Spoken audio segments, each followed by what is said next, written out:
Hi, I'm Julius, and this video is going to be a crash course on histograms in Prometheus.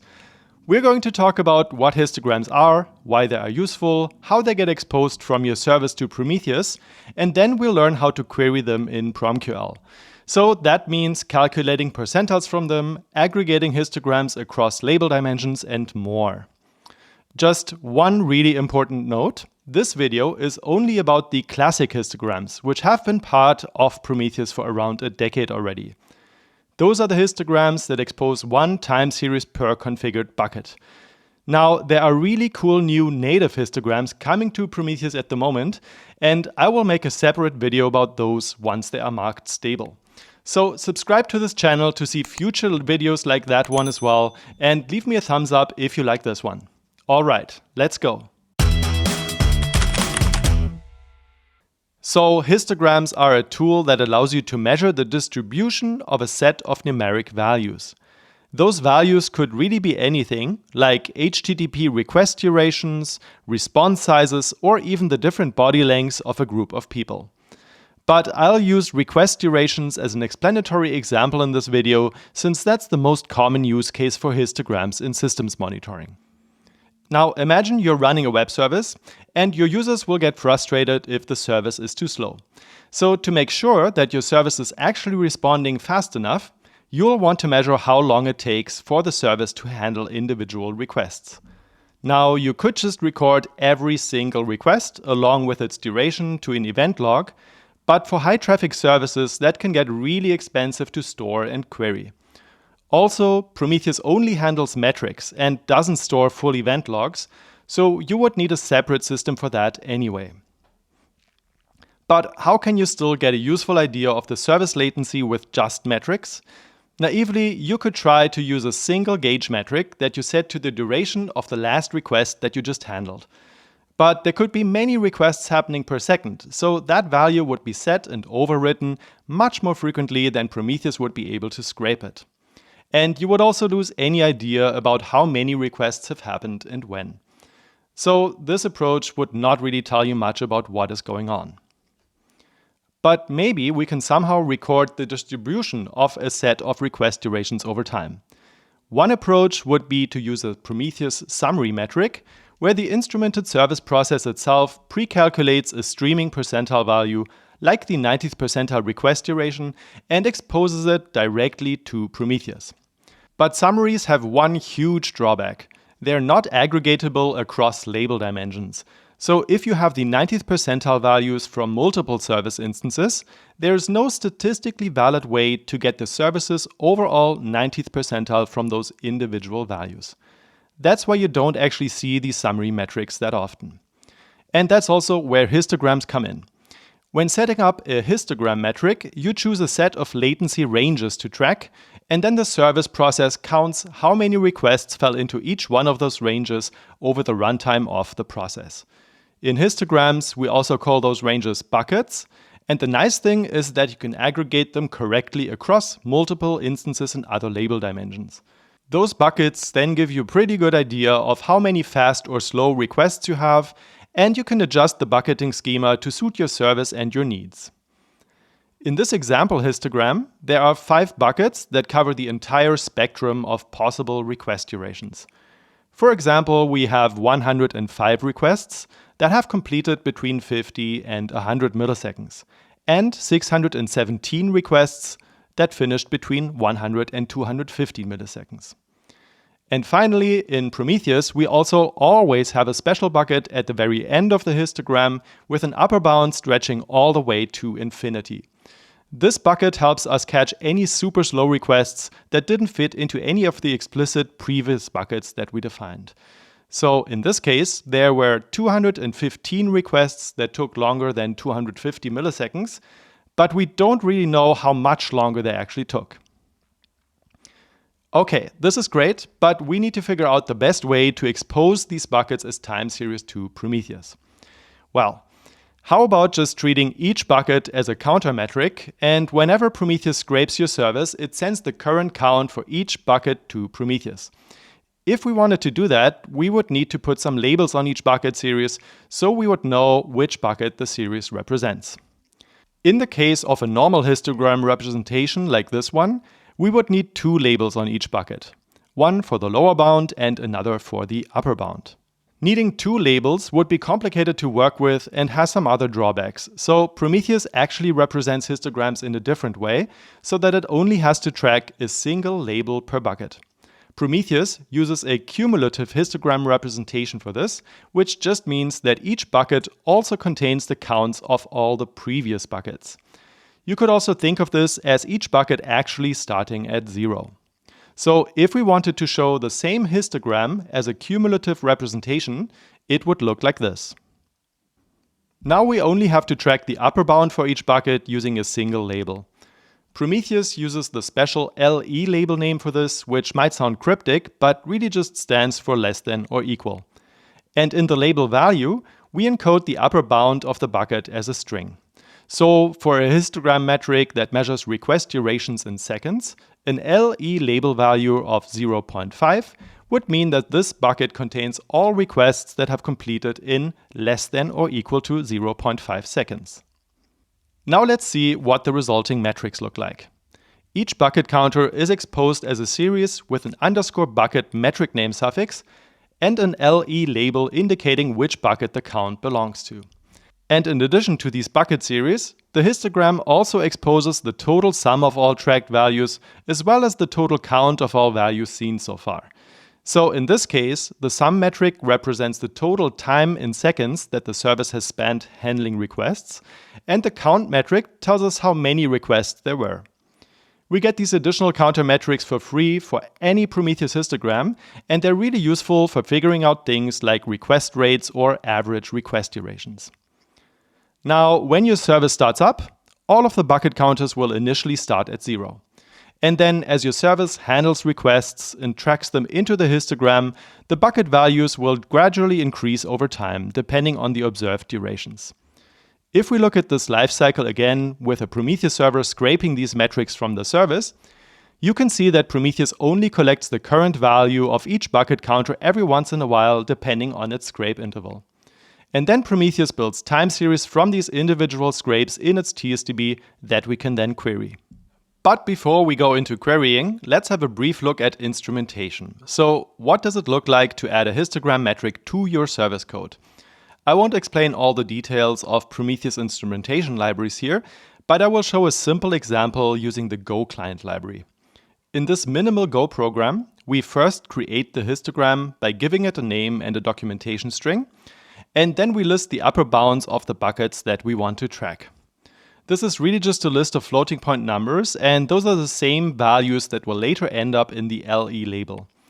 You can either list all of these bucket bounds manually, or you can use a helper function to generate them, like exponential buckets or linear buckets, to automatically generate a list of either exponentially or linearly increasing bucket ranges. After creation, we register the histogram with our metrics registry, and then we expose the registry over HTTP so that Prometheus can scrape the service. We can then start tracking values into the histogram by calling the observe method on it. Usually you would handle a request, measure how long it took, and then call observe with the duration you just measured. But for demo purposes, I will just track an ongoing stream of random simulated request durations into the histogram. If we now go to the /metrics endpoint of the service, we can see the histogram we just created along with the tracked values. And you can see that the counters increase between refreshes of the metrics endpoint as we record more random numbers into the histogram, which is exactly what Prometheus would see and record as well. It's also possible to create histograms that are broken out by additional labels. For example, you may want to track request durations grouped by their path and method. And this looks really similar, except now we have to use the new histogram vec constructor instead of just new histogram. And we have to supply the list of label names that we want to break out the histogram by. By the way, vec just stands for vector and refers to the fact that we are now creating a whole vector or list of histograms, one for each path and method label combination that we want to track. To record a request duration, we now have to first use the with label values method on the histogram to indicate which path and method we would like to record a value for. And then we call the observe method on that submetric just like before. In the exposition format, you can now also see these extra labels, and you'll notice that all the possible LE label values exist for each path and method combination. Alright, let's have a look at what we can do with histograms in PromQL once Prometheus has recorded them from your service. In this example, I will use a histogram that measures API request durations from 3 demo service instances. This histogram is available in the public PromLabs demo Prometheus server, which runs at demo.promlabs.com. So you can also follow along there yourself. Besides the instance label, this demo histogram is also broken out by the path, method, and response status. And here you can see all time series belonging to the histogram as they get exposed by one of the 3 demo service instances. And to show all bucket time series across all instances, we can just query for the histogram base name plus the _bucket suffix. If you look through these results, you will see that all possible LE label values exist for each instance, method, path, and status code combination. And the LE values also look a bit strange, since I didn't define the bucket bounds manually, but just used the exponential buckets helper function in the instrumentation code to auto-generate them. If I switch to the graph mode here, you can see that each bucket series is a counter metric that just keeps increasing over time, with occasional resets back to 0 when the demo service restarts. Alright, so the most interesting thing we can do besides looking at raw bucket counters is to calculate percentiles from a histogram.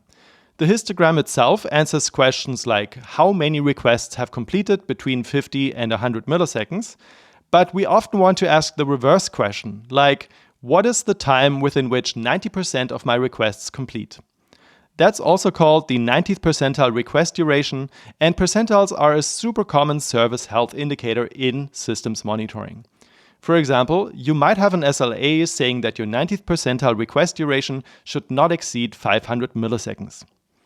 In Prometheus, we use the more general word quantile instead of percentile, with the only real difference being that we name quantiles from 0 to 1 instead of 0 to 100 for percentiles.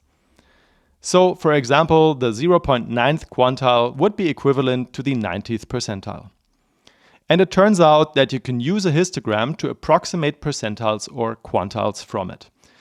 Basically, we can check into which histogram bucket a certain target quantile would fall, and then linearly interpolate the duration within the bucket's lower and upper bounds. Now, don't worry, you don't have to understand the math behind this in detail, because PromQL comes with a histogram quantile function that does all of this for you. The function takes the targeted quantile between 0 and 1 as its first argument, and then a set of histogram bucket time series with valid LE labels as its second argument. For example, here we are asking for the 90th percentile latency from our demo histogram. However, you'll see that just passing in a raw histogram into histogram quantile won't give you useful results yet, because each input bucket series is fundamentally just a counter that increases over time, and thus we would be calculating the percentile over the histogram's entire lifetime, from whenever its buckets started at 0.